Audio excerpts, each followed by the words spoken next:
Hey there you guys, welcome back. Today we're going to be planting up these little gems. These are the little Nepenthes that I got from Brad's greenhouses. If you didn't see the unboxing video, I suggest going back. It's probably 2 or 3 videos ago. And yeah, super excited to plant these up. They've been sitting in this little container under some lights. I've given a little bit of water, so they haven't dried out. I was talking to Brad about these guys, saying that I was going to plant them up this weekend, and he kind of laughed, and he said I'm probably one of the only people that he knows that doesn't, when he gets new plants, he doesn't pot them up right away. So that's guilty. I got so much on my plate. I buy these things, and I don't know, maybe I don't have a home for them yet. I am just a plant hoarder. So, so anyway, enough about that. I was also, when I was talking to Brad, he said because I didn't plant them up right away, he's like, make sure to give them light. And I said I put them under the brightest grow light I have. And he says, maybe not that much light. So, so anyway, they're still alive, Brad. They're still alive. So anyway, let's get to this. I'm going to use, I was going to plant them up individually. And make little self-watering pots out of little 4-inch pots, but I want to hang these outside on one of my fence hooks in the summertime, and I don't really want to have all those little 4-inch pots all over the place. It might have been better, but I am going to plant them all in this self-watering planter. I bought some other self-watering pots. Let me show you what those look like. I bought these ones, but I think these are going to be too big. These little seedlings or little plants are quite small, and I thought that would be just too much space. And also, another thing that I didn't like about this for carnivorous plants in general is that the little tray down in the bottom, there's no way to empty it out. Say, okay, what I mean by that is this one has its tray, and the tray pops right out, and I can empty out any excess water if needed. This other one, I cannot empty this out. So when it comes to carnivorous plants, you want to make sure that the total dissolved solids, so like salts, if you're using tap water and you have a low enough parts per million, just a rough estimate, if you're, what was it, The Savage Garden, the book The Savage Garden, they mention, or he mentions that anything under 160 parts per million of total dissolved solids in your water is okay, but you really want to flush your plants out if you're using stuff like that. Anything over 160 is not good for a carnivorous plant. It's always best to use distilled water or reverse osmosis water, or if you know that use a TDS meter, and if you know that it's really low, in some areas you have barely anything in your water. I think Brad is that way. He was showing what his water was like, and it was near nothing. Like 16 parts per million of dissolved solids. Lucky guy. I think in this area I'm around 150, maybe a little bit less. I can also use the zero filter, which is like a Brita filter, but it actually comes with a TDS meter, and it suggests that you change the filter when the water reads 0.06 total dissolved solids. So I think that's really cool. So I use that from time to time as well, but most times I just use my tap water. I have fertilizer injection into my sink, but I just change it over to just clear water, and I let it run for a while, and then I take water from that. But because I'm not using distilled or reverse osmosis water, I need to make sure that I flush out my plants from time to time so that salt buildup doesn't build up, because that will kill your plant. And with this, I can't just pop the plant out and rinse it out and rinse out the reservoir and clean everything out and then flush it out with more water. So for that reason, I'm going with this method as I break stuff here on my table. So this one again has the removable insert. So that's what I want to see for these carnivorous plants in my area. So what I'm going to do, because I didn't want to have all of these plants, all of these little babies, all growing together, because in time they're probably going to get big, and I don't want to have them all growing in a mass. Eventually they're going to go into bigger pots. and individual pots. So what I'm doing is I have this stuff. This is like a foam rubber. This was from our flooring. We had some extra stuff for our laminate flooring to put down on the floor in the basement. Puts down on the concrete floor to add that barrier so that water and stuff can easily pass. Anyway, I'm rambling too much. I cut it so that I can make 4 little compartments. So the little root balls can stay a little bit separate so that when I do pull them apart, I don't have to really break a lot of roots, if that makes any sense. I hope it makes sense. It makes sense to me. So one thing that I need to be aware of is that I only have 3 holes, so each plant isn't going to have its own little water hole. So I'm going to make sure that I have a layer of sphagnum moss down the bottom, fill these holes, and then put this in, and then fill each compartment. That way it should evenly moisturize the whole planter. So what I have here is I've already pre-moistened my sphagnum moss. This is New Zealand sphagnum moss. It came in a compressed brick. Where did I put that compressed brick? Oh, right here. This particular one is from Will Grow. Yeah, Will Grow. And it's always so expensive. The price of sphagnum moss is going way up. It's $24.99 for this thing now, but it's compressed, so you don't need a lot to do a lot. So it expands and yeah.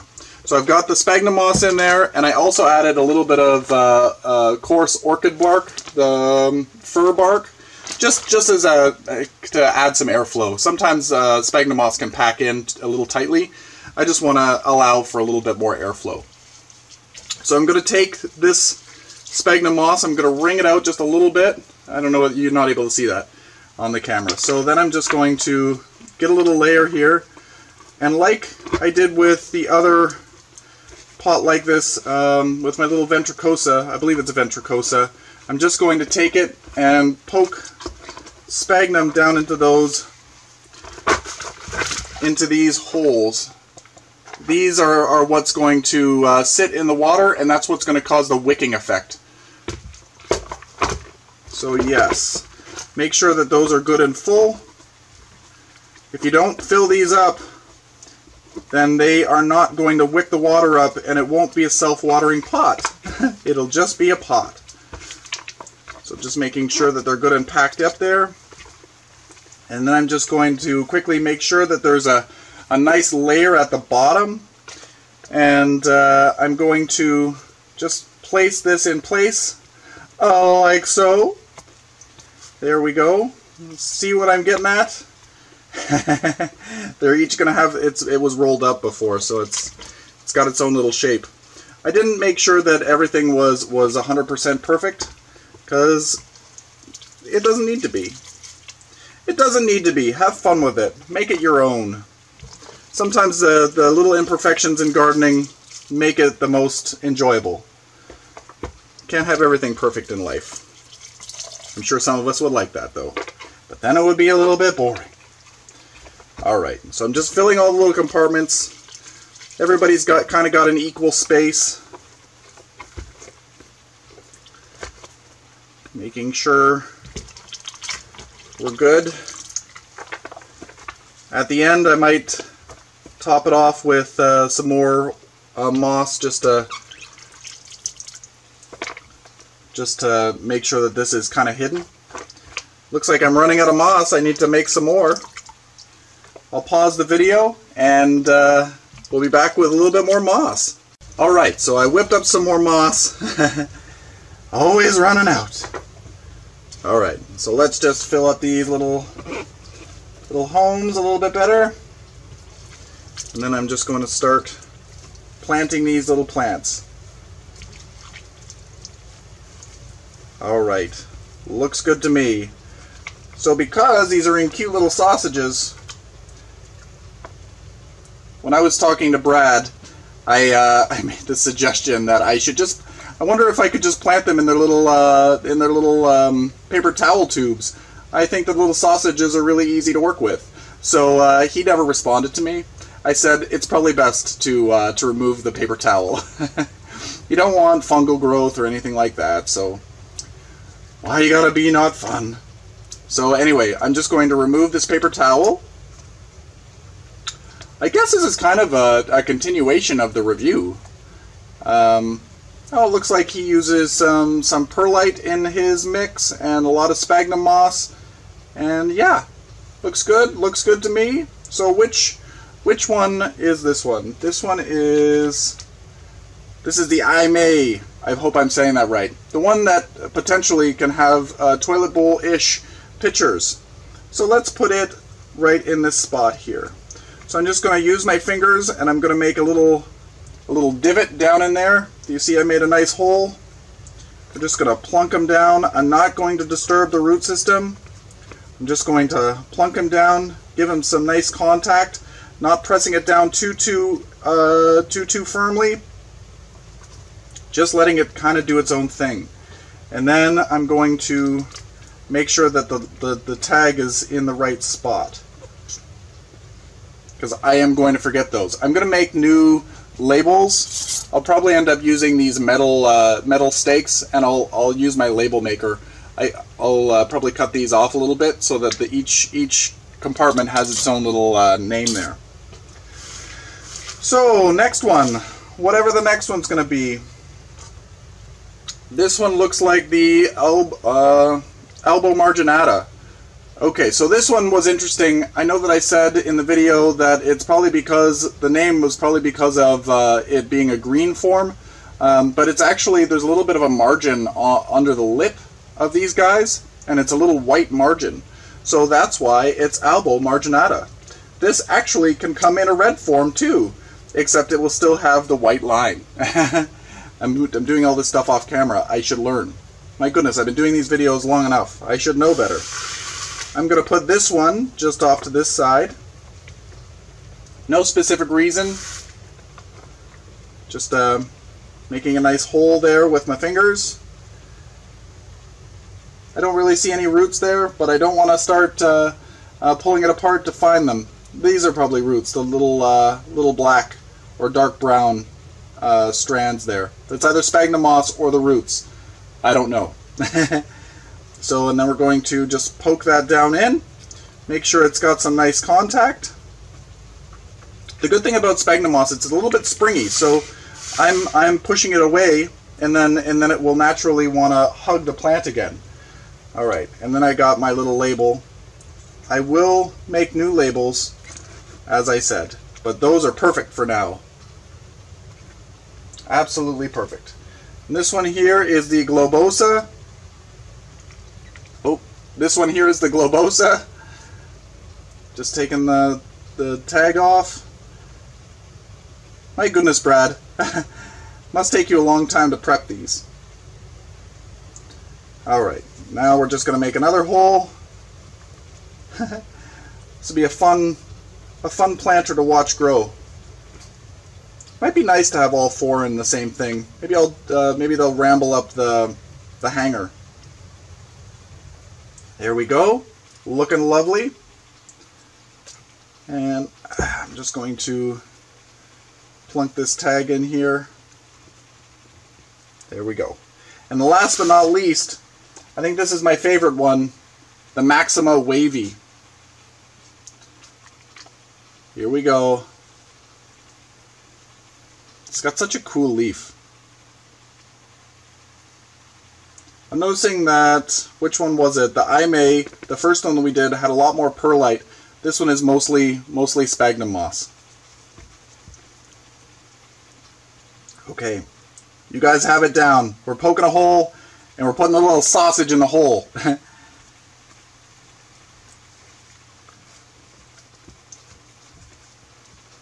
If it was not a newly planted item, I would probably end up trying to remove some of the moss, just to give it a nice fresh home. But there's no need.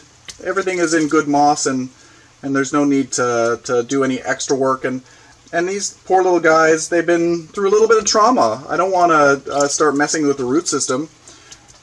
Sometimes it's better to just plunk them in their new home and not stress them out too much. They're already being stressed out by the change in climate, the change in humidity, the change in light levels, the change of everything. So why would I stress them out even more? So in time, when these get big enough and I want to take them out of this pot, I'll probably do a little bit more work around the root system. By then, the sphagnum moss will be more broken down, and I'll need to. But right now, not necessary. So there we go. I would have liked to have hid the dividers a little bit better, but it's not bad. It's not bad at all. I've got a little bit of moss. Maybe I'll just put some in the central point here, because that's kind of gross. There we go. Perfect. Ish. So now I'm just going to hang this in the grow room as I put this all in your face. I'm just going to hang this in the grow room underneath a good light. As Brad said, not too bright, but yeah, hopefully they enjoy it. I'll show you in an update video how the ventricosa is looking. It really likes this particular pot, so I wanted to continue with it. And when I go to water it, I'm just going to put the water in this little reservoir, and then this this gauge, I want it to read to max. I don't want to go over max, and I'm not going to water it in right now, only because it's already nice and evenly moist. So let it dry down for a couple of days, and then I will add water. So it's as simple as that.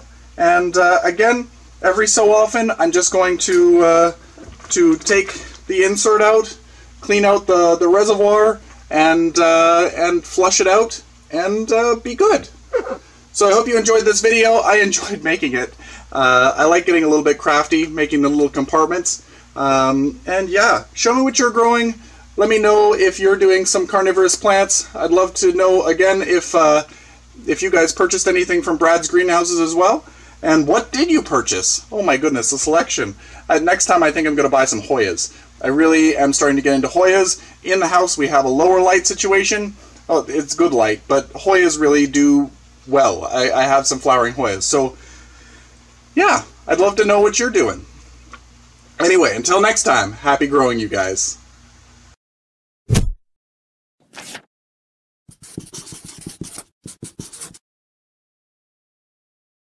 Hey there you guys, welcome back. Today we are going to be doing a little bit of a transplant on this little pinguicula that I got from Brad's greenhouse. Do you remember this one? I hope so, it was only the other day.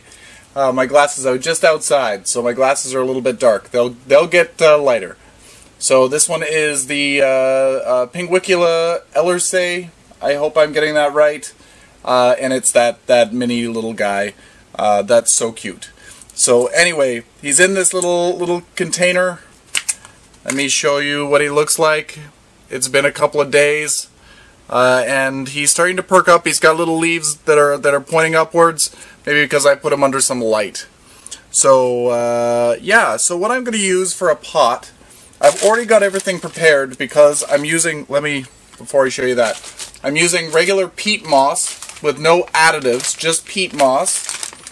And I'm also using some New Zealand sphagnum moss. So a very, very small amount of everything. I had these cute little pots. I think that they used to be for candles, little citronella candles. The only problem is there's no drainage holes in the bottom.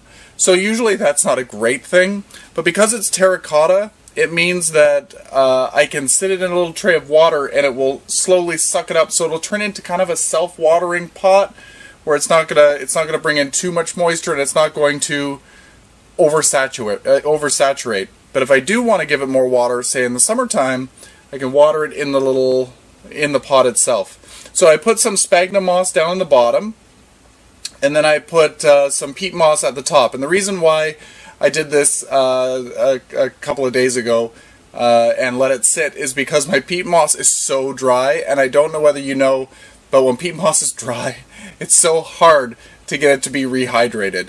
It just floats, and it just, it's best to use warm water, but then, or even hot water, but then you don't want to use it right away on your plants. You need to let it cool down to room temperature again, but the warm water actually helps it hydrate a little bit better.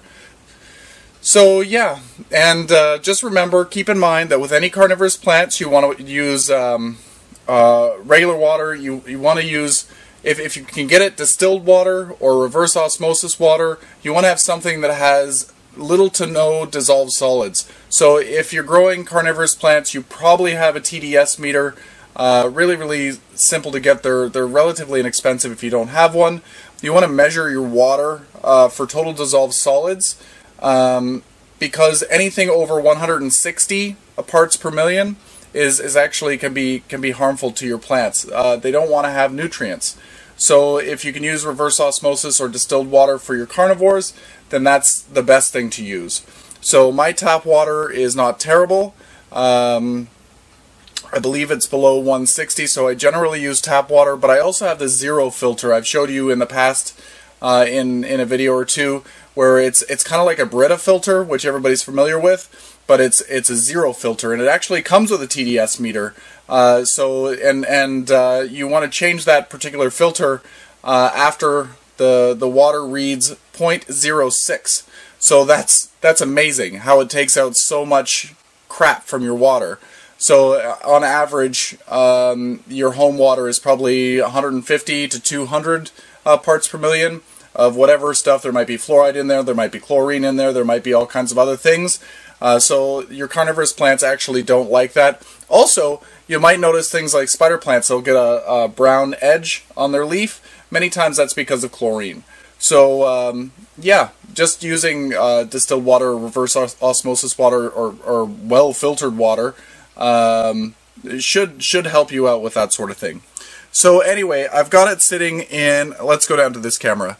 I've got it sitting in a little tray of water, and that's just going to keep it moist. So what I'm going to do, this little guy, as you know, we tipped it over. I gave it a little bit of water when I got it, because I noticed the paper towel was a little bit dry. But you'll notice that the little root ball, it has a little root ball, so I want to make sure that that has a little indent to go into. So I'm going to, these guys, I think I said it in the video originally, they have very shallow root systems, so you want to try to give it as good of contact as you can. And I put a little divot down there, and I'm just going to kind of give it a little push. I'm going to bring in some soil, some peat moss in from the sides. I just want to make sure that he has good contact, but being very gentle. I don't want to damage him. And there we go. So that's the little pinguicula. Let's put this little tag here too. Perfect. It's like it was meant to be. So since this guy's going to stay small, I think that this would be a perfect little pot for it. A very, very quick video, mostly just rambling. I apologize. But that's what I'm going to leave the little guy in. Look at it, he's so small. Now, you probably looked at the size of the pot and said, oh, that's tiny, that's too small. But when you look at the size of the plant, it's kind of perfect. I could have drilled a hole in the bottom, but why? Why? For this guy, if it's a little bit too wet, it's not going to worry me. But like I said, I'm just going to keep a little bit of water in this little tray and just have him sit there, and the terracotta will naturally wick the water up. So anyway, I'll keep you posted on how this grows, and show me what you're growing. Let me know if you purchased anything from Brad's greenhouses, or just carnivorous plants in general. I really enjoy pinguiculas. Super, super cute, and fun and easy to grow, and they're really good. Like I said in the other video, they're really good to have in your plant collection, because as you probably know, you get those little black fungus gnats that fly around in the wintertime. These guys capture them. So yeah, they're a workhorse, and they're really, really cute, and the flowers are pretty too. Anyway, until next time, you guys, happy growing.